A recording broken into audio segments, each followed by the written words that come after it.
لله وحده لا شريك له والصلاة والسلام على من لا نبي بعده أما بعد فأعوذ بالله من الشيطان الرجيم بسم الله الرحمن الرحيم اليوم أكملت لكم دينكم اللهم صل على محمد وعلى آل محمد كما صليت على إبراهيم وعلى آل إبراهيم إنك حميد مجيد اللهم بارك على محمد وعلى آل محمد كما باركت على إبراهيم وعلى آل إبراهيم إنك حميد مجيد میرے نہایت واجب الاحترام بزرگوں، مسلک اہل سنت والجماعت سے تعلق رکھنے والے وجود نوجوان دوستوں اور بھائیوں،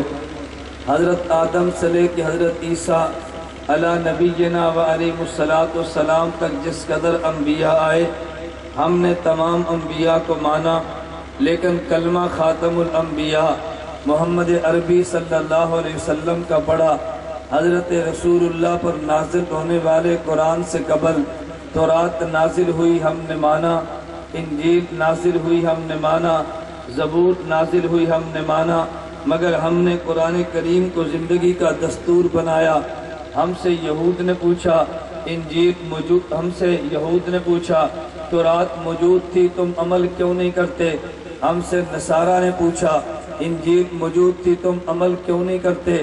ہم نے انصارہ اور یہود کو ایک جواب دیا کہ ہم قیامت تک کے لیے آخری نبی کی امت بن کر آئے ہیں، ہمارے نبی آخری تھے، حضرت موسیٰ نبی تھے، ہم نے مانا، عیسیٰ نبی تھے، ہم نے مانا، ہمیں ایسی کتاب چاہیے تھی ہمیں قیامت تک آنے والے تمام مسائل کا حل دیتی۔ ہم نے تورات کو کھولا، اس میں سارے مسئلے موجود نہیں تھے۔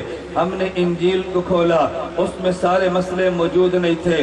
ہم نے قرآن کو کھولا، اس میں سارے مسئلے موجود تھے۔ ہم نے اس لیے قرآن کو مانا کہ تورات ہمارے وقت کے اعتبار سے ناقص نامکمل کتاب ہے، انجیل اس دور کے اعتبار سے نامکمل کتاب ہے۔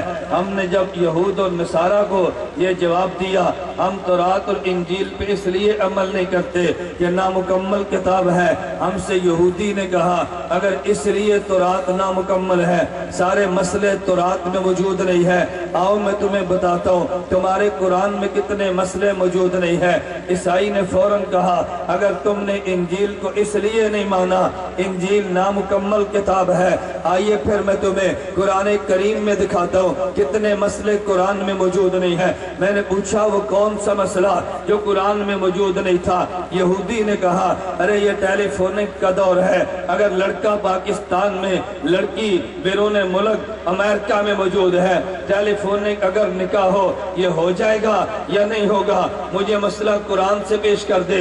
اس نے فوراً کہا اگر ایک آدمی کا خون دوسرے کو دے دے انتقال خون جائز ہے، مجھے قرآن سے ثابت کر دے۔ میں نے یہودی اور عیسائی سے کہا ارے یہ مسئلہ قرآن میں موجود تو نہیں ہے۔ وہ فوراً کہنے لگا تم نے تورات کو اس لیے نہیں مانا، یہ نامکمل کتاب ہے، تم نے انجیل کو اس لیے قبول آج نہیں کیا، یہ نامکمل کتاب ہے۔ پھر اگر میں یہ بات کہہ دوں قرآن بھی نامکمل کتاب ہے، تم قرآن کو بھی چھوڑ دو۔ میں نے کہا نہیں، تورات انجیل اور قرآن میں ایک فرق ہے۔ ارے تورات انجیل قرآن میں فرق ہے، فرق یہ ہے تورات کا متن موجود ہے، تورات کی شرح موجود نہیں ہے، انجیل کا متن موجود ہے، انجیل کی شرح موجود نہیں ہے، مگر قرآن جو کتاب رب نے ہمیں دی ہے اس کتاب اللہ کا متن بھی موجود ہے، احادیث پیغمبر شرح بھی موجود ہے۔ کوئی مسئلہ میں قرآن کے متن سے لے لوں گا، کوئی مسئلہ پیغمبر کی بیان کردہ حدیث قرآن کی شرح سے لے لوں گا۔ وہ فوراً کہنے لگا اگر میں قرآن کی شرح حدیث میں تمہیں سے مسئلہ پوچھو تمہیں بہت سے مسئلے حدیث میں نہیں ملیں گے، پھر تم مجھے جواب کیا دو گے؟ میں نے کہا ہاں کتاب تب بھی مکمل ہے۔ اس نے پوچھا کیسے؟ میں نے کہا کبھی مسئلہ میں قرآن سے دوں گا، جو متن ہے کبھی مسئلہ حدیث سے پڑھوں گا، جو شرح ہے تو نامکمل تو نہ بنی۔ کہتے ہیں وجہ، میں نے کہا توجہ رکھنا، قرآن نے دو چیزیں دی ہے، پیغمبر کی حدیث نے دو چیزیں دی ہے۔ ارے ایک چیز کا نام اصول ہے، ایک چیز کا نام فرو ہے، ایک چیز کا نام دلائل ہے، ایک چیز کا نام مسائل ہے، ایک کا نام کلیات ہے، ایک کا نام جزیات ہے۔ میں نے جب قرآن کو کھول کے دیکھا، مجھے قرآن نے اصول دیا، اگر تمہیں مسئلہ پیش آ جائے قرآن کو کھول لینا۔ پارہ 12 نمبر 8 یہ سورہ اعراف آیت نمبر 3 میں موجود تھا، اتبعوا ما انزل الیکم من ربکم۔ اللہ اگر مسئلہ قرآن میں نہ ملے، فرمایا میرے پیغمبر کی سنت کو دیکھ لینا، قل ان کنتم تحبون اللہ فاتبعونی۔ پارہ نمبر 3 آل عمران سورۃ آیت نمبر 31 میں موجود تھا۔ اللہ پیغمبر کی سنت میں مسئلہ نہ ملے، پھر کہاں پہ دیکھو؟ خالق کی طرف سے کہ تم اجماع امت کو دیکھ لینا۔ پارہ نمبر 5 سورۃ النساء آیت نمبر 115 میں اعلان کیا، وَمَن يُشَاقِقِ الرَّسُولَ مِن بَعْدِ مَا تَبَيَّنَ لَهُ الْهُدَىٰ وَيَتَّبِعْ غَيْرَ سَبِيلِ الْمُؤْمِنِينَ۔ اللہ اگر اجماع میں نہ ملے پھر کہاں سے تلاش کرو؟ فرمایا اجتہاد اور قیاس کو دیکھ لینا۔ پارہ نمبر 21 سورہ لقمان آیت نمبر 15، وَاتَّبِعْ سَبِيلَ مَنْ أَنَابَ إِلَيَّ۔ تمہیں رب نے مجھے درس دے دیا، اگر تمہیں مسئلہ پیش آ جائے کبھی کتاب اللہ کو کھول لینا، اگر مسئلہ پیش آ جائے کبھی سنت رسول اللہ کو دیکھ لینا، اگر مسئلہ پیش آ جائے اجماع امت کو دیکھ لینا، اگر مسئلہ پیش آ جائے مجتہد کے اجتہاد کو دیکھ لینا۔ اور جو مسئلہ قرآن نے بیان کیا، یہی مسئلہ قرآن کی شرح نے بیان کیا۔ اللہ کے پیغمبر نے معاذ سے پوچھا، معاذ تم یمن جاؤ گے، لوگ مسئلہ پوچھیں گے، دلیل کیا بکتاب اللہ، حضور قرآن سے کھول کے بتا دو گا۔ اگر معاذ قرآن میں نہ ملے کیا بسنت رسول اللہ، پیغمبر تمہاری سنت سے مسئلہ بتا دو گا۔ علم تجد، اگر سنت میں نہ ملے کہ حضور اجتہد برائیے، میں اجتہاد کروں گا۔ پیغمبر نے اصول دے دیے، مسئلہ کتاب اللہ میں ہوگا، مسئلہ سنت میں ہوگا، مسئلہ اجتہاد میں ہوگا۔ پھر پیغمبر نے ایک اور اصول دیا، ان اللہ لا یجمع امت محمد علی الضلالہ۔ میری امت کو اللہ کبھی ضلالت پہ جمع نہیں کرتی، مسئلہ اجماع میں دیکھ لینا۔ پھر تحفظ سنت میں شریک ہونے والے سنی نوجوانوں، میں تمہیں یہ بات کہنا چاہتا ہوں، میں نے یہودی سے کہہ دیا، ارے میرے قرآن نے اصول 4 دیے ہیں، ایک کا نام کتاب اللہ، ایک کا نام سنت ہے، ایک کا نام اجماع ہے، ایک کا نام اجتہاد ہے۔ قرآن کی شرح میں میرے پیغمبر نے 4 اصول دیے ہیں، ایک کا نام کتاب اللہ ہے، ایک کا نام سنت ہے، ایک کا نام اجماع ہے، ایک کا نام اجتہاد ہے۔ میں نے 4 اصولوں کو دیکھا، ارے یہودی میرا چیلنج ہے، ایک مسئلہ پیش کر دے جو قرآن کے اصولوں سے حل نہ ہو، ارے ایک مسئلہ پیش کر دے جو سنت کے اصولوں سے حل نہ ہو۔ پھر مجھے یہودی نے پوچھا، ارے تم بتاؤ اگر سارے مسئلے کتاب اللہ کے اصول سے نکلے ہیں، مجھے نکالے والے کا نام بتا دو، ارے یہ مسئلے کہاں پہ ملیں گے؟ میں نے یہودی سے کہا، اگر تجھے نکالنے والے کا نام چاہیے امام اعظم نعمان بن ثابت ابو حنیفہ ہے، اگر تجھے نام چاہیے تو مالک بن انس ہے،